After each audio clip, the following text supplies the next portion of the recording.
Senator Ricketts. Thank you, Mr. Chair. I want to thank also Chairman Capito and Ranking Member Whitehouse for holding today's hearing, as well as our witnesses for appearing before us here today. Nebraskans have shared concerns about PFAS. The family of chemicals plays an essential role in everyday lives of Nebraskans. Biosolids are used as fertilizer on farmers' fields. Fire suppression foams are crucial for emergency response at airports. Some specific chemicals are likely harmful. PFOA and PFAS have already been regulated under the National Drinking Water Act. This administration is working hard to uphold the standards that protect Nebraskans while also providing common sense solutions for the high costs. Common sense solutions such as additional time for compliance with new rigorous standards will help small water systems like those in rural Nebraska. Common sense solutions should always be used as we try to tackle difficult problems. One of those difficult issues is PFAS cleanup. As you know, the EPA designed PFAS as a hazard, or designated PFAS as a hazardous substance under CERCLA. Without legal protection, this move creates significant risks for passive receivers of PFAS. Passive receivers are just everyday folks trying to serve their communities. That's why I introduced an amendment removing legal liabilities from passive receivers of PFAS. It's a common sense solution. Farmers, ranchers, rural water systems, and firefighters deserve to know that they are not on the hook for expensive cleanups of chemicals they didn't create. Administrator Zeldin has acknowledged that we need to provide certainty for these industries. Mr. Gerstenberg and Ms. Pilkonis, should Congress enact legislation granting public water utilities, farmers, and other passive receivers of PFAS a CERCLA exclusion to protect innocent communities and ratepayers? Mr. Gerstenberg, would you please start?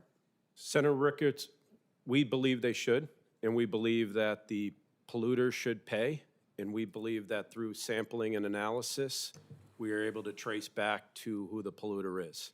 And has that been typical of our policy at the government to say polluter pays? Yes, through the typical RCRA hierarchy of PRP, potentially responsible parties, there is sampling and analysis that can be done to trace back to those polluters. There also is levels and threshold levels of disposal technologies that can be utilized based on background levels, high concentrations, and that's what we need, as we included in our written statement, those thresholds, suggested thresholds, to be able to be acted upon to be able to move on the cleanup of PFAS. Great, thank you. Ms. Pilkonis? Yes, thank you, Senator.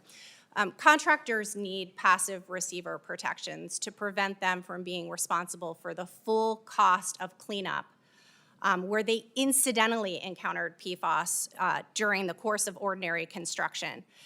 PFAS has been used for decades. It's everywhere. There was not testing. Historic projects that contractors worked on going back decades could expose them to CERCLA liability today.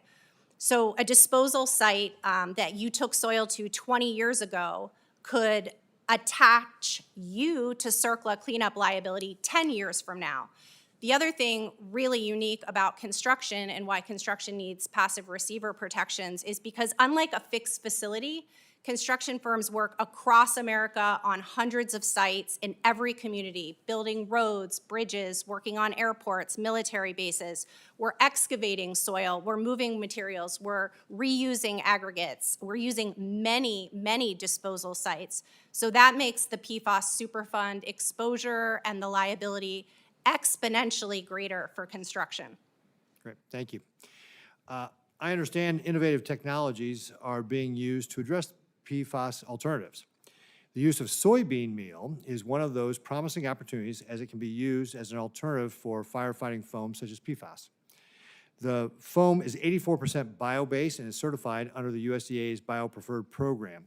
Supporting these innovative alternatives will not only create new markets for our soybean farmers, particularly concerned of somebody from Nebraska, but also has the potential to replace PFAS-based firefighting foam while performing just as effectively for some fires. And with that, Mr. Chairman, I'll turn it back over to you. Thank you.